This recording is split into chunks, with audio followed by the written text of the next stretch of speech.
এই যে মা হচ্ছে দেখুন ভজনের কিন্তু উল্টা গতি, উল্টা গতি নয় মা, হ্যাঁ ভজনের কিন্তু উল্টা গতি। হ্যাঁ বলছে নুপুর পরিতে বলি পূর্ণতা নিষেধ করি চলিতে চরণ হবে ভারী।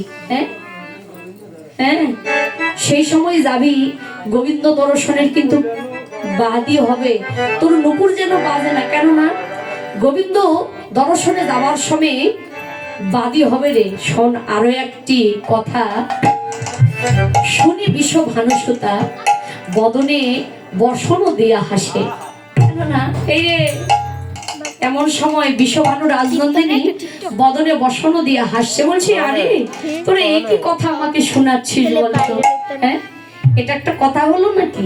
আমি পড়বো আর তোরা নিষেধ করছি। বলছি হ্যাঁ রে পড়িস না, গুরুজন ও জাগে পাছে, গুরুজন যে আছে এই যে আমাদের কলরব যদি শুনতে পাই তাহলে তারা বাদী হবে না? যেতে দেবে নাকি গোবিন্দ দর্শনে? যেতে দেবে না। তাই শোন এমনি করে যেই না বলছে সত্যকে সুন্দর করে আমরা সাজিয়ে দিই। কেমন ভাবে সাজাবি জানিস সখী রে?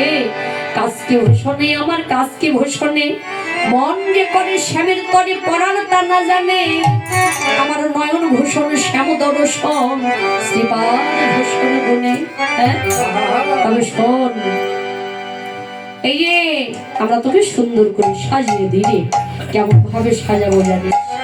আপনারাও সকলে মিলে রাধারানীকে সুন্দর করে যে যেখানে বসে আছেন সকলে মিলে সাজাবেন। হ্যাঁ এবার বললেন কি, এবার সজল চন্দ্র বদনী